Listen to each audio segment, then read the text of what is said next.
and welcome to EduCurious. We have a special guest today, Kim Lochrane, and she has a variety of different educational leadership perspectives that she's going to be bringing us today. So I want to get started. Hi, welcome, Kim. Hi. I would like you to tell us just a little bit about the different areas that you've worked in education, just to give us a feel for your background. Sure. I've been in elementary education for about, I think I'm on year 22 at this point. I've taught every elementary grade except for first grade. And I've been an assistant principal for about 3 years. I've been a reading coach. I've been an interventionist. And I've taught just mainly primary and intermediate, mainly reading. So what's your story and how did you get here? Because right now you are the reading coach in elementary school, but what was the path to get you to this point? Sure. I knew pretty early on that I wanted to be a teacher. As many people have the same story, I just had a really amazing teacher when I was in eighth grade. And I remember sitting in class just going, wow, I'm terrible at math, but this lady makes me feel like I'm good at math. And if that is a job that you can do someday, I thought, how awesome of a job would that be? So that is what sparked my interest in just a teaching career to begin with. When I went off to college, of course, my parents, knowing that teachers don't get a ton of respect. It's not a high paying job. They tried to convince me to try other careers just to make sure that this was what I really wanted. So I actually started college as a business major. But after about 6 months in, I ended up volunteering in a elementary school through a champs program. And at that point, I was like, I just have to do what I really need and meant to do. So that teacher inspired you and carried that with you to adulthood. I think we could all think back maybe to a particular teacher or coach or mentor that did plant a seed of, hey, I want to make a difference. So Absolutely. that is a career, teaching and education. To me, that is so different than most other careers. So I'm glad you touched on that part. What is your personal motto or philosophy within this outlook on education? So early on, someone told me, and this just kind of stuck, that old adage that children don't care about how much you know until they know how much you care.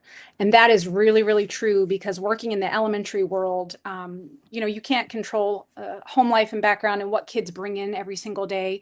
But if you just show them that you are interested in knowing who they are, knowing what they are interested in, and play to those interests through the things that you're teaching, and there's a way to do that in a way that just shows that you are interested in also having a connection with them, that can take you so far because those kids will give you more effort and really try to show you their best every day when they know that you do truly care. So that's something I've tried to always just keep in mind, even with the toughest kids. With your kids, tough kids, easy kids, smart kids, challenging Sure. kids, how do you support your students emotionally, socially, and academically? I know those are three very different areas, but I know you said relationships, but how else do you support these Sure. students? I think so much of it comes with that relationship. Right now, I'm a reading interventionist, so I mainly do pull out where I see kids for maybe a stretch of 45 minutes at a time.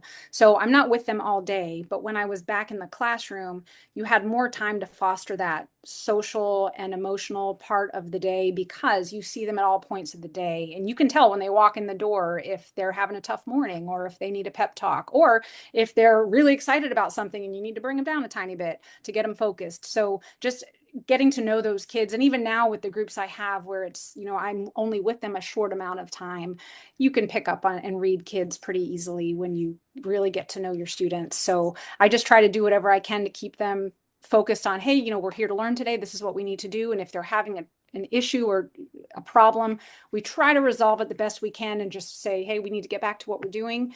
And then I try to, a lot of times our hallway walk back to class is where I do a lot of individual conversations if they need that pep talk or that little bit of guidance because they're having a social issue with another student and they just don't know how to handle it. So that's the best way I support them both socially and emotionally. And academically, it's just through knowing their current academic levels and what their needs are and trying to meet them exactly where they are, not giving them something that's too advanced or too easy. So that's how I best support them academically, because when you give them that just right instruction, they feel success and they grow, which is what our ultimate goal is. So, with supporting students academically, we have a big initiative with the science of reading. Mhm. Can you please break that down for us? Give us some thoughts, some strategies, some tips on why this is an important area to focus on. Sure. So the science of reading, just like most things with education right now, is a very popular evidence-based research behind everything that you do with reading. So right now with elementary especially, and that's my background, so that's what I'm going to speak to the most. So science of reading is really pushing that evidence-based um, data-driven instruction. And we see that especially when we talk about phonics, being able to know what is the progression they need to know. They need to know this before they can move on to that. So that I see true to form every single day. I fully believe in that. However, when we get into the area of comprehension, so science of reading starts with, phonics, but then as they move into comprehension, it's more of a, well, teach them comprehension skills. So when you get to that part, that's where I think there's more of a shift to more of a balanced reading initiative, because you have to be able to teach them strategies and ways to make meaning and attack new words that they don't know. So yes, the phonics is super necessary, but then we also have to help them think about what they're reading. And that's where comprehension strategies comes in. And that will then help them be more successful. So there's a huge part in science of reading with the data-driven and very explicit instruction. But when we get to comprehension, I think they do need something quite different. So, how should schools be teaching reading to ensure students make these learning gains? Sure. Well, they definitely have to have very direct method to teaching those foundational skills. That has to be very solid. So we have to know what is the phonics progression and where is that student. And when they are missing a step in that progression, how do we catch them up quickly so they can continue up that phonics ladder, that phonics continuum. Now, once they get that solid foundation, what my feeling is with schools is that we need to then engage them in reading things that are enjoyable, but also on their instructional level. That is so important, because once they have the skills to decode words and be able to start to make meaning, they have to practice in something that they want to read, so it boosts engagement, but then also things that are just right so that they grow the way that they're supposed to. Because when we give kids things on a third grade level and they're reading skills, their skill set is still at that low second grade level, we're setting them up for failure every single time. And it just leads to frustration and it leads to kids shutting down. But if you know how to match what they need and match your materials to where they are, then there's no way for them to fail. And that's what I think we have to get better at doing, because so often teachers rely, and myself, when I was a beginning teacher, I made the same mistake. Teachers rely on that textbook to give them everything they need. And they think that if they go in the order of that textbook and they progress through that book, that they're going to teach that student everything that they need to know for them to be a successful reader or to be successful in that grade. But you have students coming in below where they should be, and you have students coming into your class that are above that grade level expectation of that textbook. So you have to be able to adjust. And that's something that comes with experience and practice and mentorship. And it's not something that kids come out of college knowing how to do. There is a big difference between coming out with your education degree or whatever background degree and then Sure. having it in the classroom and seeing it unfold right before your eyes. I personally was not prepared for that. Yeah, Great point well done. mentioning that. I think the teacher mentorship is critical because a seasoned teacher can sort of guide that new teacher along that first year or so with that particular part of the educational process, the application, the tiered instruction, the grade level readiness, and the flexibility for meeting them where they are with the gaps or with Yeah. the if they might be so much further along.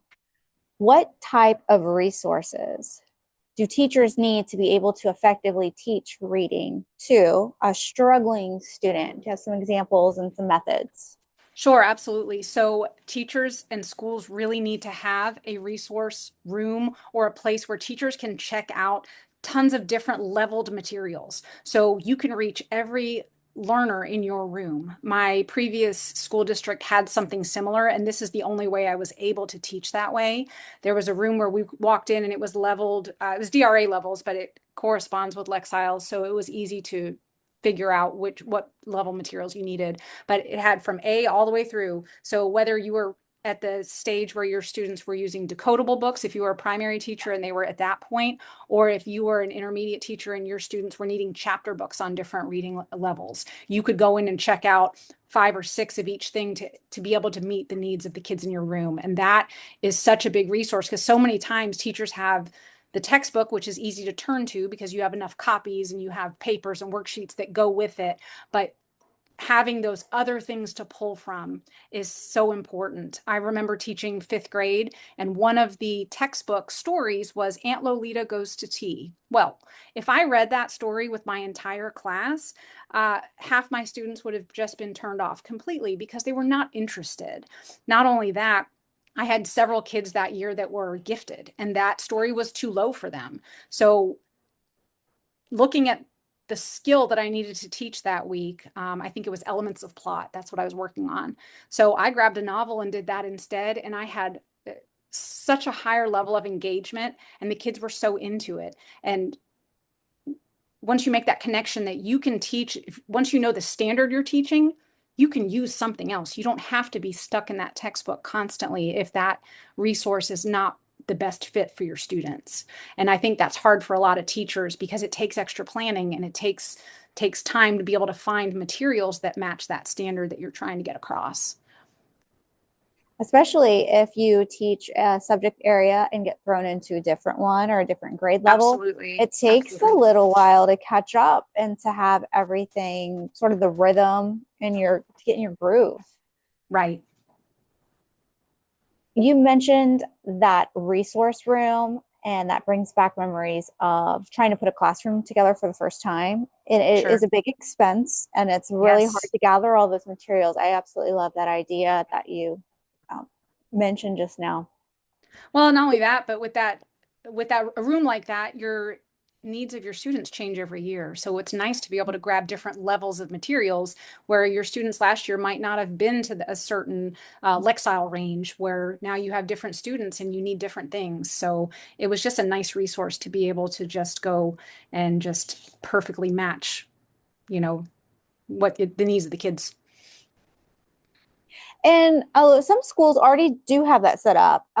Traditionally, it is the Uh, library, the academic library, but it sounds like this has a little bit of a different twist to it. It's not just kids going to check out books, it is no, a resource room for the teacher. So, can you sort of yes. break down how that would actually work a little bit more? Sure. So, and I can tell you, we have one right now at the school I'm currently working, but they're very similar. So my previous school district had bins. So when you walked in, the bins were labeled with what level the books were. So if I was looking for a level, say I needed a level for a 3rd grade reader, about a 520 Lexile, I would go and look for letter M because I knew that was the level that I needed. So in that bin, there would be different titles of books, and there were sets of at least 5 of each book. So if I wanted to run a book club because I had more than one student needing that level, I could just go take the baggie with 5 books in it, check them out, and I just wrote my name on the card so that another teacher would know who had that set of books. And then I would just get the other ones that I needed, and when I was done, I would put them back. So that way,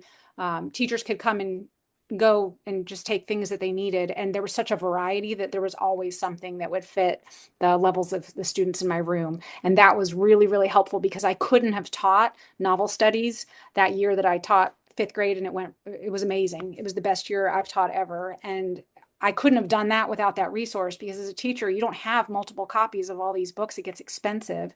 And after, they've been read by a few students, been in backpacks and all that, the books start to fall apart. So to constantly replace those things gets expensive. But my school had really put a lot of their funding into those types of materials because they wanted teachers to use them and not just rely heavily on the textbook. And making that an initiative that was really important, it really got teachers using it, which was great.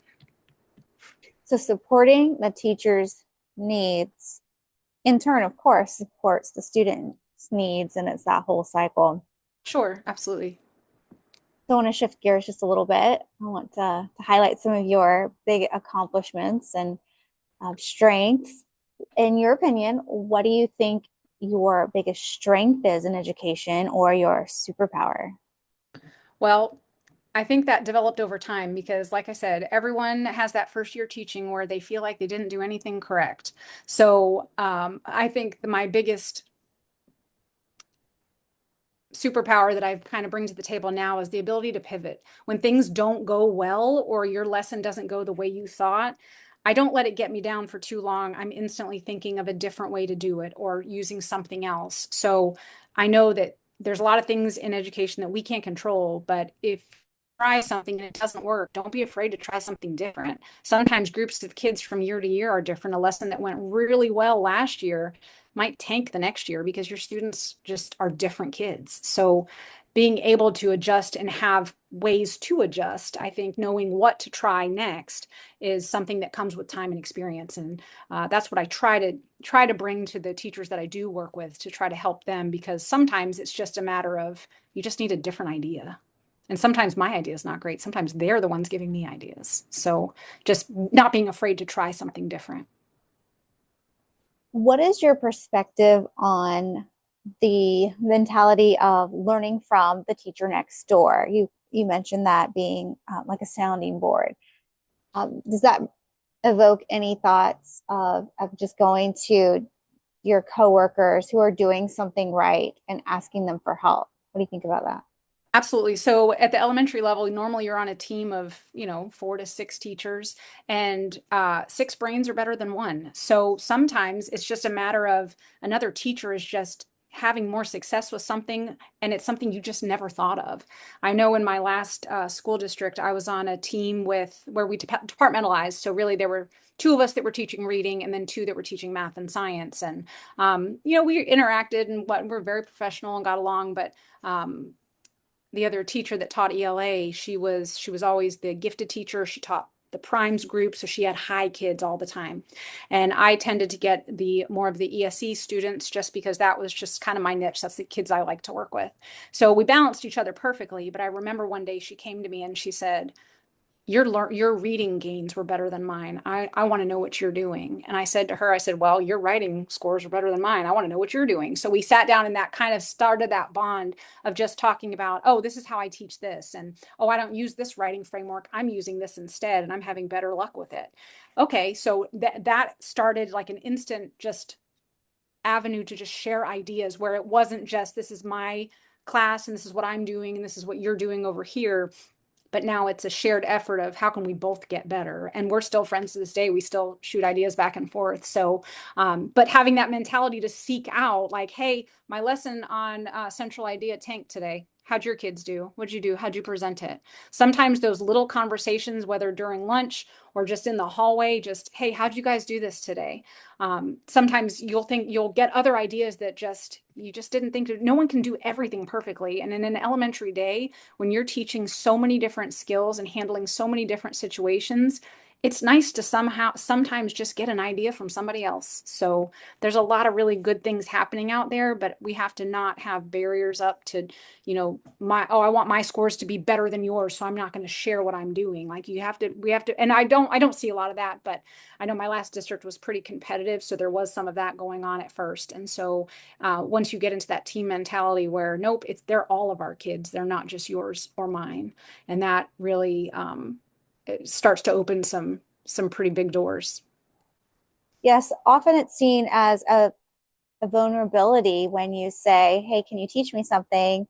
It's not always just asking for help. You're asking for expertise and knowledge, and it is a beautiful thing to do. And what a compliment for somebody to ask you, "Hey, show me. Hey, teach me." Yeah. And it's so similar with the kids when we're walking down the hallway and enriching a kid's life or walking down the hallway and bouncing ideas off each other. I love that that theme appeared twice just now. Yeah.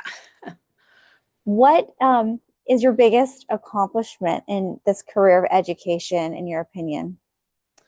Oh, that's a good one. So the best example I could think of, the first thing I always think of when anyone asks something like that is about 5 years ago, I was teaching fifth grade and I was teaching outside in a concretable. So my partner teacher was doing math science and her classroom was further down. So um, one day one of the paras came to me and said, "Hey, you got to talk to your kids because they're running to get to your room." And at first I was like, "Well, that's weird." So they were coming, and so I had to go out and talk to them. Like, "Hey, guys, you got to walk. Like, what are you doing?" They said, "Miss Lochrane, we can't wait to get to your room." Now I had assigned seats. It's not like they were running to get a better spot or a better seat in the room or to sit by their friends. They were running because that year was the year that I implemented book clubs to teach all of my reading skills. And they could not wait to come in and get started. And that, like, I had to tell them not to run, but secretly inside I was smiling because I was like, man, these kids can't wait to get here. I'm doing something right. And it makes you work 10 times harder when you know that those kids are really enjoying your class and what you're doing. And they know that you're putting in the effort and they're truly appreciating it. And that year was probably my hands down best year. And it started out as not the best because that was the year that one of my blocks, I had 2 blocks in the day, and one of my blocks was, very much lower than my first block. And that block of the kids that were running, 11 of them were in the gifted group, like just high performing kids. And I was a little nervous at the beginning of the year because normally that was not the crowd of kids that they would give me. So I was worried about challenging them enough. And that's why I didn't want to use the textbook, because I knew that a lot of them, their Lexiles were in the 1000s range already, which is beyond what we were reading. So I had to find a way to make things to their level so that they would be challenged where they were. And so that year, that ended up being one of my best years. So, and I still miss teaching that way because right now I do a lot of intervention. So the kids I'm working with, they're not really they're not ready for some of those novels yet. So I have to do things a little bit differently. But if I was back in the classroom, I would absolutely do that all over again. What do you feel has been some of your biggest challenges? And it could be over the years or it could be recently in education. Sure. So one of the biggest challenges that it still gets me from time to time, and I have to just reframe my thinking, is that we can only control what we can control. So when those kids walk through our door and those 7 hours that we have them, that's what we can control.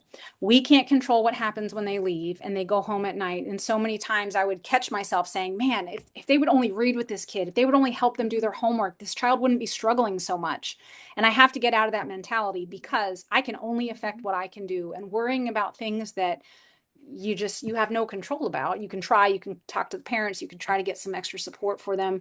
But really, if I make my day structured so that I know they're getting their reading practice, I know they're getting the things they need to do. If they need extra help with words, I'm going to find a way to do that in part of my day so that I know that that is now in my control. And that's the biggest thing. And where I think I see teachers getting frustrated, and you just have to really remember that we can only do what we can do in the hours that they're with us, and hope that that just goes beyond, if you get them excited about what you're doing and get them to the point where they want to do their homework or they want to get caught up in that book so they can be part of that book club discussion, that really is all you can control. So just trying to make the best of what you can control and try to not let things get you down that you can't.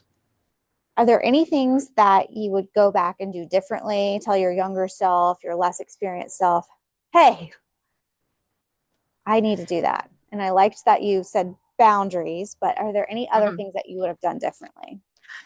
Yeah, so I think if I could go back, because everyone makes mistakes at the beginning or realizes things that maybe didn't go so well. So if I had started over today as a beginning teacher, I would have had more confidence to not rely so heavily on the textbook, because that doesn't always give you what you need.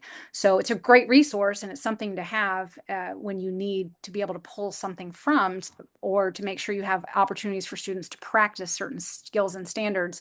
But I think I would have been more free to abandon that reliance on that book a lot sooner. So if I did things over again, that's what I would do. I would also, that's kind of a hard question. So I think I would also do some things differently that I learned along the way with behavior management within the classroom. Starting off, you kind of learn as you go, and your kids are different every year, but having some kind of management system within my room, we always had something individual but then also class-based, where they were working together as a team. I used to spell the word compliments on my board with different little symbol, like we put up a letter each time, and once they spelled the word compliments, they earned something. And usually it was something simple like 10 minutes of extra recess one day of the week, like something that they had to work together, because I was trying to build that classroom community of not just, okay, I have 5 of you on a behavior chart, but I have other kids that, do what they need to do every day, but don't get recognized. So having some kind of class system where the rule was that the compliment couldn't come from me. It had to be in a different part of the day. So during lunch, during specials, walking down the hallway in a line. So if they got a compliment from any other adult besides me, because I had certain expectations and they were going to do those no matter what in the room, but if it was recognized outside of the classroom, that's when they got to earn a compliment. So they would come back from lunch and, oh, we got a compliment, we got a compliment, got a compliment. So we would slowly spell that word, and it really got them to build some teamwork too as a group, because if somebody was starting to fool around at lunch, classmates would go, stop, stop, stop, we're trying to get a compliment. So they would really, it was almost like using peer pressure in a positive way. And it really did work with elementary kids. And so that was something that I always implemented, and it was always some kind of reward that they got to earn. And it's, getting to know the kids. Sometimes it was extra recess. One year I had kids that they really liked having popsicles outside. Like we'd have a popsicle. So just something very simple, but it took a while to earn it. So they had to really, wasn't something that they got instantaneously. They had short-term goals in the room individually, but then long-term as a whole class. And then that was a management tool that I didn't know right off the bat when I first started. But once I learned that from some other teachers, I'd used it every year, and it really was successful.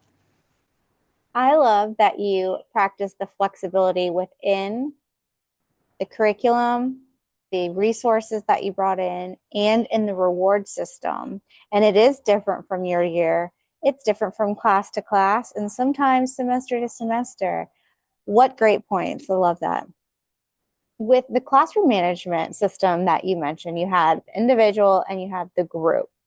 Mhm. This ties in so well with the PBIS initiative that our system is using.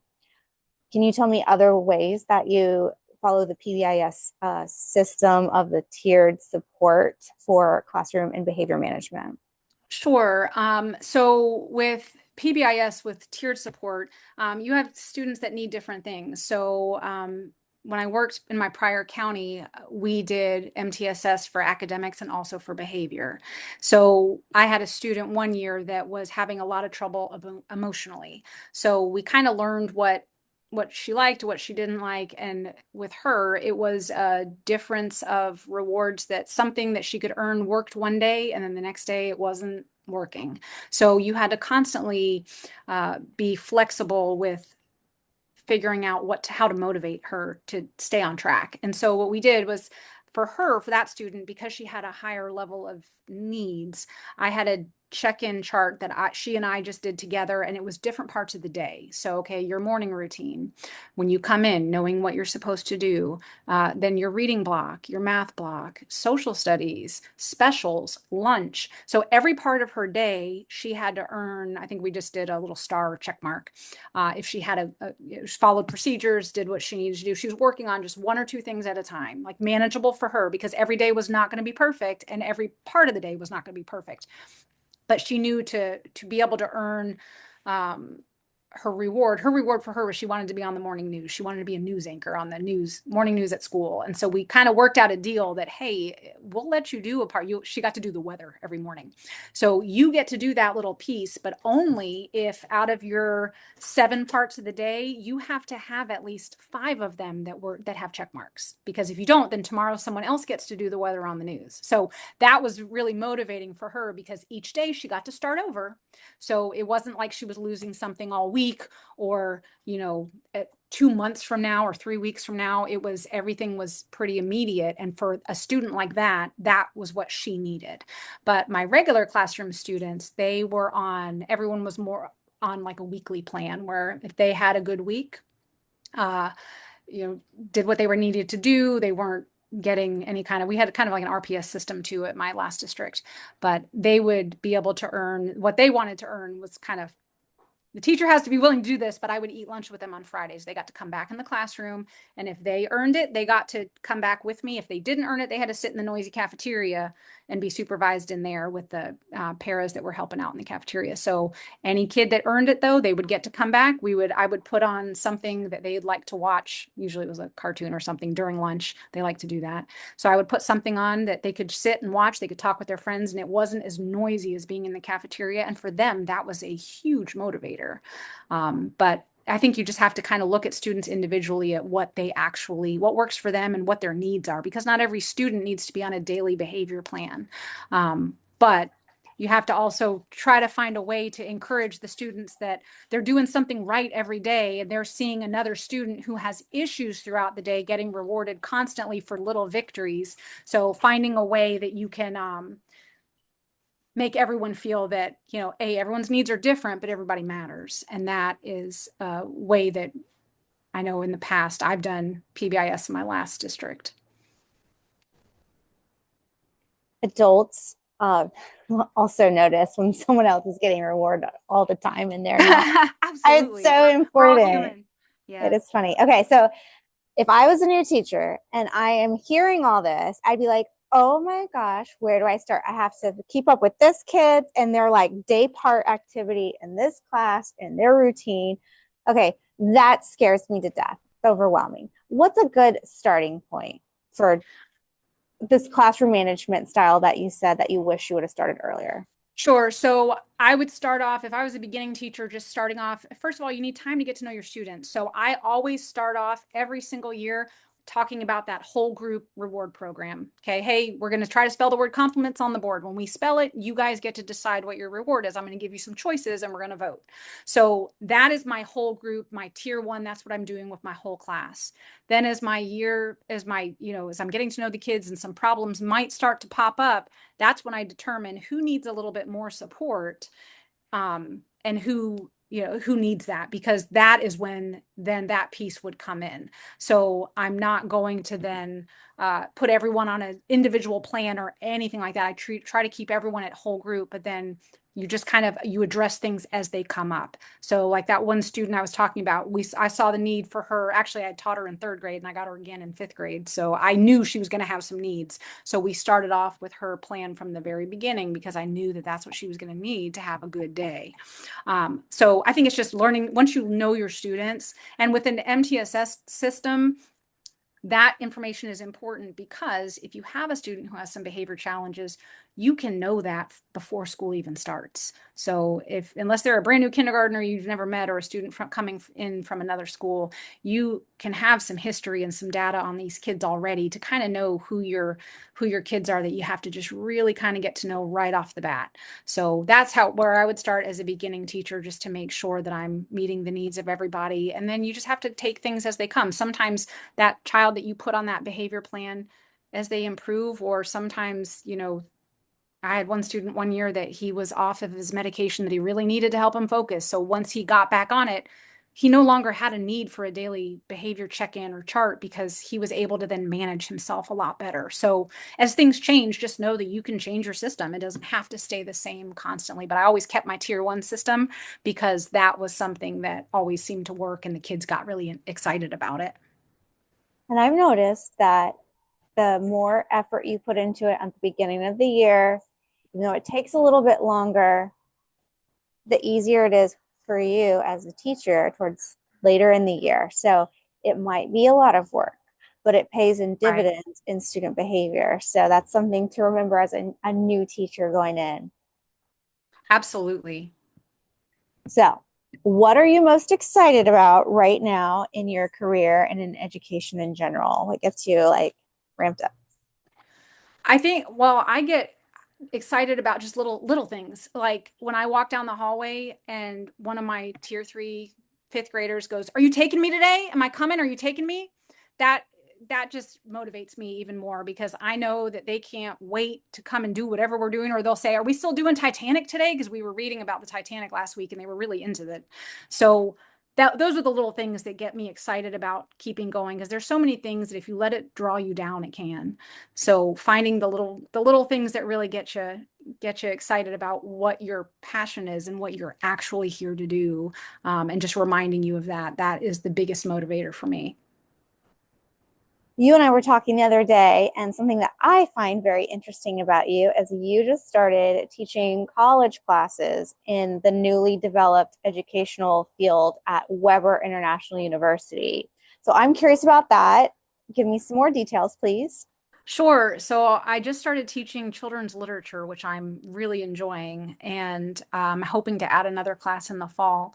So right now, it's so fun to actually get to teach someone all the things that I feel that they really need as a beginning teacher, and just starting at that very base level and saying, okay, I know what you're going to need to know, so let's start from where you are, because everyone starts from a different level of experience and different knowledge base. And so we started off with just a general pre-test that wasn't really a grade, just to see where the students were, and then I'm kind of building the course the way that it needs to be based on what they know. So that's been really, really neat, because I've been able to dive into, hey, these standards are what you really need to teach. Now here's how we're going to teach it with some of these pieces of literature. So just tying that in, because they're going to have to know that, even though it wasn't necessarily part of the textbook. So I'm really enjoying getting to kind of, it's almost like a mentorship to me. It feels like everything you needed to learn in your internship that maybe you didn't, or did if you had a really great internship experience. But that, I think, is really, really important for a beginning teacher, to be able to come out feeling like they have the skills and the knowledge that they need to at least get started, because everything changes once you get in there and get going, because there's so much to think about and there's so much to do, and you're not going to always do it right. But being able to just build and set someone up for hopefully a successful teaching career has really, really been fun. So that makes me think about that next crop of workforce coming through. How do you appeal to people in the last part of high school as they're figuring out what degree path they want to go on? How do you appeal to students to get them in the educational field or get them on the career path to becoming successful teachers? Do you have any thoughts on that? Because you get to see it now from this side and from the teaching and leadership side. Right. So I think because kids just coming out of school have always been in school, so you're going to get that group of people that just, it's comfortable. So they think that that's what they want to do and that's what they want to go into. I think it's important to early on let them actually come in and observe, or have a chance to come in and see what a classroom is like, because it's changed so much. And I think that making sure that they know that this is a path that they really want to do, because I think it's difficult and people have done it successfully, but I think it's difficult if you come in without an education background, people that take on teaching as a second career. I think that's so hard, because without that foundation and without that opportunity to do those internships and actually spend 6 months in a classroom before you are actually out there in the workforce, I think you learn more from that experience than you do from reading a book or just taking a test about it. So I know that people that come in that avenue, I mean, nothing against them at all. I'm just saying that I think that it sets them behind everyone else when there's so many experiences that you just have to see. And I think getting students that think they want to go into education, getting them that opportunity to go in. So maybe not waiting until you're a junior to do your internship, but doing some volunteer work in the schools early on from your freshman and sophomore year, giving them that opportunity to see that, because that will really sway people in either direction, whether it's a positive experience or you might see something and go, oh, I'm not going to be that way. So I had one of those experiences. So you kind of just have to have an opportunity to just see, is this what I really want to do, or can I do this? I love that you said assess what they need to know before you start teaching them. So there's so many similarities between teaching the elementary students and these Right. college students from what you just told me. Can you make any more connections about like just the comparison between those two worlds, or is it all similar? Is it all like you're teaching and that theme never changes? I think the teaching process in general doesn't change. So you have to know where your students are, whether they're 5 years old or 20 years old. You have to know what they need, because if you're teaching something that they've already mastered or they really don't need to know, then that's wasted time. Move on to something else. So knowing where your students are right from the beginning, even in the elementary world, we take assessments at the beginning of the year, or we have their data from last year to show where they ended the year. So knowing that can actually save you so much time and effort, because if you see that they're weak in a certain area but strong in another, you spend more time in that weak area and less time in that strong area, because they've already got that. So whether you're an elementary kid or you're a college kid, I approach it the same way, because I don't want to, I want to make the most efficient use of my time and their time. Because guess what? If you come in knowing what you need to teach and where your students need to go, you're actually going to take them so much farther, because you've gotten exactly to what they're needing, and you're not wasting time on things that you may not need to cover as much. Kim, thank you so much for being on EduCurious. There was so much valuable information that you were able to share. I appreciate it, and I'm sure everyone else who gets to see this also does. I learned a couple new things, and also it just reignited my passion for why I switched careers and went into education. Like, you don't get the same thing when you're not working with students or working in the service industry, which is what we're in. So thank you so much. And join us next time on EduCurious, where we interview different educators in different areas, because it's a collaboration. We can all learn from each other. Thanks so much for joining us. See you next time.